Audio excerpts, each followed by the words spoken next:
Good morning, students. Today we start अष्टांग हृदय 18th chapter अथा तो वमन विरेचन विधि अध्याय व्याख्या श्याम इति स्मात्रे आदि महर्षय. This chapter explain in detail regarding Vaman and Virechan Panchkarma procedures. Who are best suited for these therapies, who are not, what are the signs to observe during the procedure, complication and treatment of such complication are described in this chapter. We know that the Vaman and Virechan both are used for Vaman is for Kaphaj Vyadhi and Virechan is for Pittaj Vyadhi. In the first slok, Vaman Virechan Kal and Vamaniya Rogi, the Acharya says, emesis should be administered to person suffering from कफज व्याधि, कफ में या कफ प्रधान संयोग में वमन कराने के लिए आचार्य बतलाता है. उसी प्रकार पित्त या पित्त प्रधान संयोग में विरेचन करने के लिए बोलता है. आचार्य कहते हैं कफे विद्याधमानम वमनम संयोगे व कफोल बणे तद विरेचनम पित्ते विशेषेण तु वामयेत. और वमन के विरेचन काल के वामनीय रोगी के बारे में क्या कहता है कि वमन किसको कराना चाहिए. वमन किसको कहते हैं? एमेसिस को. और जो ये एमेसिस है ये एक प्रोसीजर है, नॉट ए डिजीज़. आयुर्वेद में वमन को कर्म बोला गया है और छर्दी जिसमें वमन ही होता है उसको रोग बोला गया है. क्या कहता है आचार्य कि किस किस रोग में वमन हमें कराना चाहिए. कहता नव ज्वर में, फीवर ऑफ रिसेंट ओरिजिन, नया नया जिसको बुखार हुआ है. अतिसार में, डायरिया, डिसेंट्री में. अधपित्त, पित्त इम्बैलेंस में, इन लोअर पार्ट ऑफ एब्डोमेन. कहता है अधोगामी रक्त पित्त में. राइट, यहाँ पे देख लेंगे, यहाँ पे रक्त पित्त में विपरीत चिकित्सा आचरण के लिए बोला है, वो आप याद रखेंगे कि रक्त पित्त में अगर ऊर्ध्व रक्त पित्त है तो विरेचन कराएंगे और अधो रक्त पित्त है तो उसमें वमन करवाएंगे. पित्त असृक, ब्लीडिंग डिसऑर्डर ड्यू टू पित्त इम्बैलेंस. राजयक्ष्मा, क्रोनिक रेस्पिरेटरी डिसऑर्डर्स, ट्यूबरकुलोसिस, कॉक्स जिसको बोला जाता है. कुष्ठ, स्किन डिजीज़ में. मेह, डायबिटीज़ और यूरिनरी ट्रैक डिसऑर्डर्स में. अपची, ग्रंथि, गोइटर में, ट्यूमर में, फाइब्रॉयड में. श्लीपद जिसको एलिफेंटिएसिस बोला जाता है, फाइलियरिसिस बोला जाता है, उसके अंदर भी वमन कर्म करवाना चाहिए. उन्माद, स्किज़ोफ्रेनिया के अंदर. कास में, कफ कोल्ड में, श्वास में, रेस्पिरेटरी ट्रैक डिसऑर्डर है, क्रोनिक रेस्पिरेटरी डिसऑर्डर है, अस्थमा है, उसमें भी हम वमन कर्म करवाएंगे.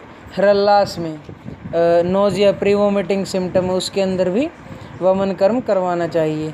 विसर्प में, हर्पीज़ के अंदर भी आचार्य बतलाते हैं कि हमें वमन कर्म करवाना चाहिए. स्तन्य दोष में, वाइटेटेड ब्रेस्ट मिल्क के अंदर कोई डिफॉर्मिटी आ जाए तब भी हम वमन कर्म से उसे ठीक कर सकते हैं.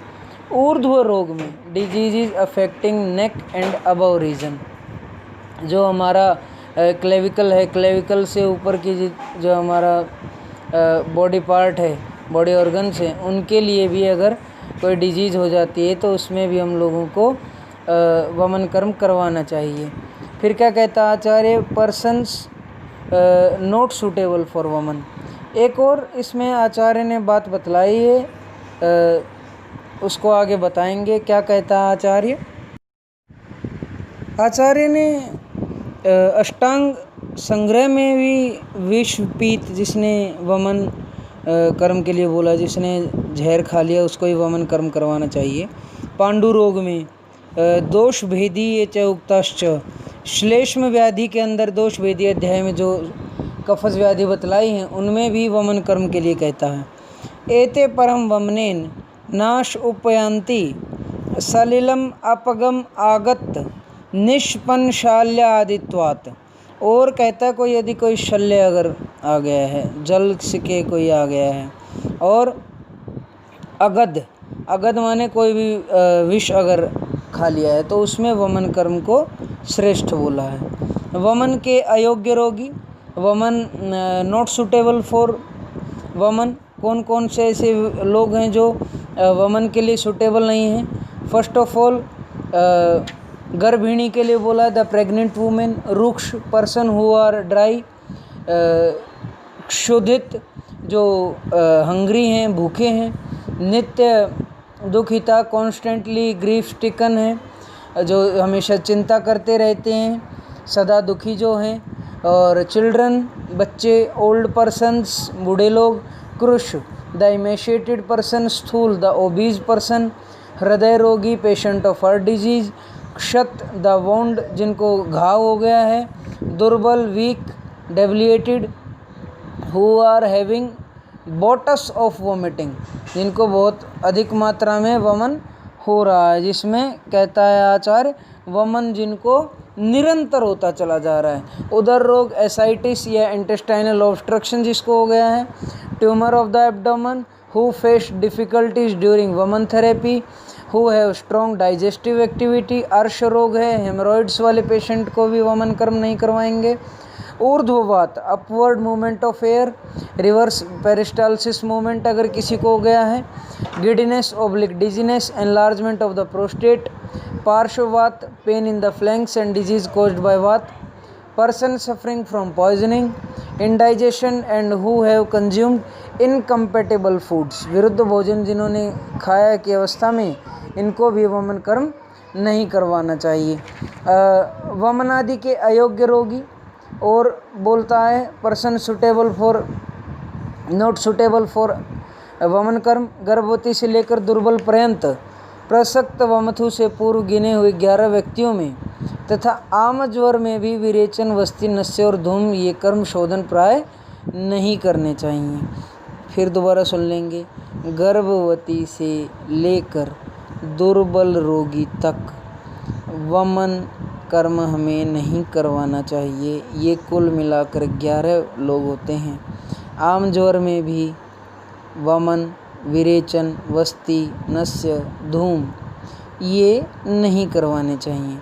अजीर्ण रोगी में सभी कार्यों का लाइन मार्क कर लेंगे। इंडाइजेशन की कंडीशन में विरेचन, वस्ती, नस्य, धूम, गंडूश, अंजन इन सभी का निषेध बतलाया है। प्राय शब्द से 8 मास वाली गर्भवती को निरूह दे सकते हैं, लाइन मार्क कर लेंगे, इम्पॉर्टेंट है। और इसके आगे क्या कहता है आचार्य, पर्सन सुटेबल फॉर विरेचन कर्म और परगेशन थेरेपी। विरेचन से साध्य रोगी के बारे में बात करता है। Disease is requiring purgation therapy. विरेचन कर्म को परगेशन बोलते हैं, बेटा आप सबको ये बात पता होनी चाहिए। क्या कहता है आचार्य, विरेक साध्या के विरेचन से जो साध्य रोग कौन कौन से हैं, विरेचन कर्म कहाँ कहाँ करवाना चाहिए। गुल्म में ट्यूमर ऑफ द एब्डोमेन, अर्श में पाइल्स में, विस्फोट ब्लिस्टर्स फॉर्मेशन स्किन के ऊपर हो जाती है। व्यंग में डिस्कलर्ड पैच ऑन फेस, ये भी एक स्किन डिजीज़ है। विस्फोट भी एक स्किन डिजीज़ है। कामला में जॉन्डिस और लीवर डिजीज़। जीर्ण ज्वर क्रॉनिक फीवर के अंदर। उदर साइटिस के अंदर या इंटेस्टाइनल ऑब्स्ट्रक्शन वमन के अंदर भी है। आप लोगों ने देखा होगा कि उसके जो अयोग्य जो बतलाए गए थे वहाँ उनको विरेचन कर्म करवाना। पॉइजनिंग में, क्रॉनिक पॉइजनिंग में सुटेबल है ये।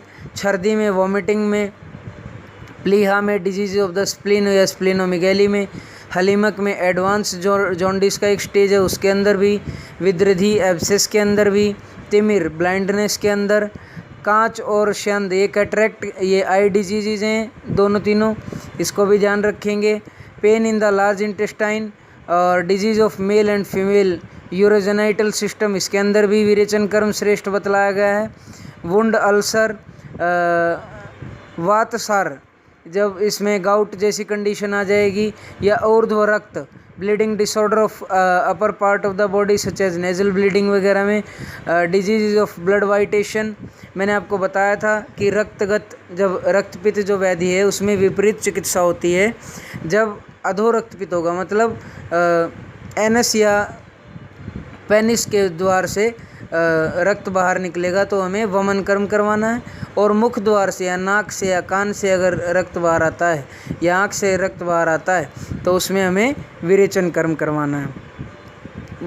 इसमें मूत्रगत डिस्यूरिया के अंदर भी आचार्य ने विरेचन कर्म के लिए बोला है। शुक्र ग्रहम के लिए कॉन्स्टिपेशन, शकृत ग्रहम, जब आपका मल का त्याग ना हो रहा हो, तब कॉन्स्टिपेशन का कंडीशन हो, तब भी हमें विरेचन कर्म करवाना चाहिए। Those person who are suitable for emesis therapy enumerated in earlier verses, commencing with those suffering from कुष्ठ, are curable to be treated with purgation therapy। आचार्य ने 8 और 10 नंबर श्लोक में बतलाया है, कहता है कि जितने भी वमन के योग्य गिने हैं वे सभी विरेचन साध्य भी होते हैं। इस बात को याद रखेंगे।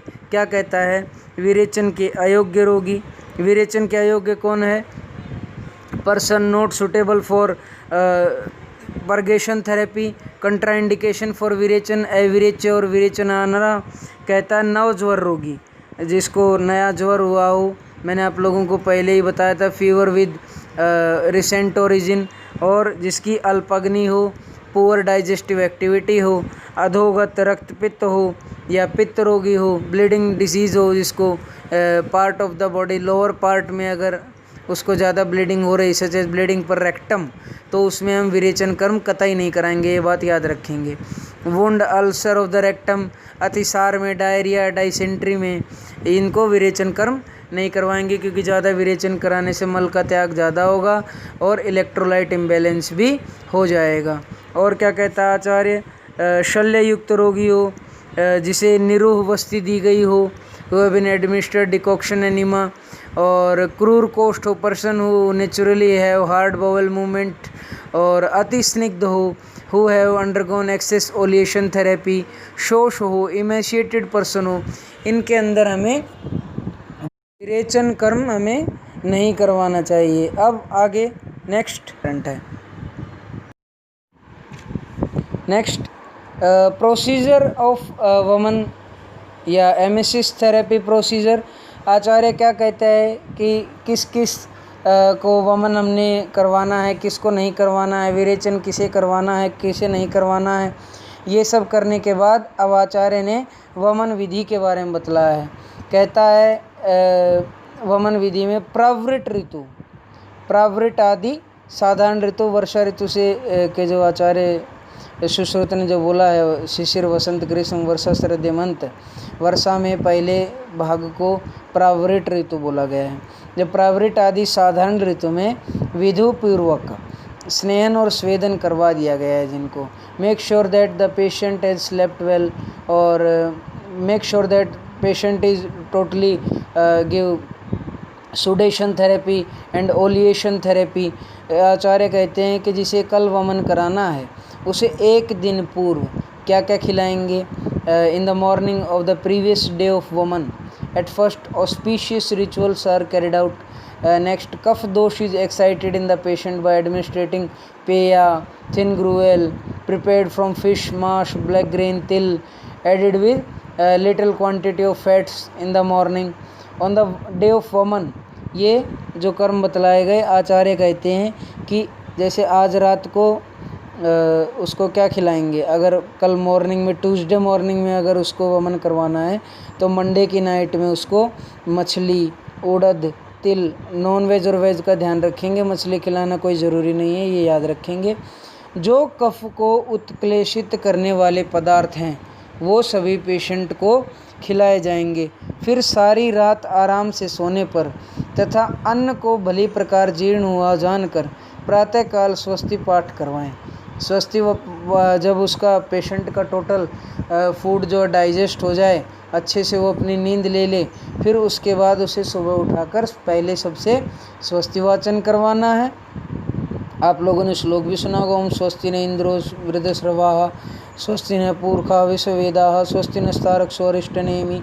ये जो श्लोक है इसको कंप्लीट उसको बुलवाएंगे, स्वस्ति वाचन जिसको बोला जाता है। भोजन दिए बिना अथवा पेया के साथ घी पिलाकर कुछ स्नेहन कर, तथा वृद्ध, बालक, निर्बल और नपुंसक और डरपोक हो तो रोग के अनुसार मद्य, दूध, गन्ने का रस, अथवा मांस रस को गले तक पिलाकर, ये सब चीज़ें उसको कंठस्थ कर देने, कंठ तक आ जाना चाहिए। तो कहता है गले तक पिलाकर रोग के अनुसार बनाई औषध मात्रा मधु और सेंधा नमक में मिलाकर। क्या कहता है? ऑन द डे ऑफ वमन again it is made sure that the patient previous food has got digested and he had slept well. He is either maintained on empty stomach or little quantity of ghee is given.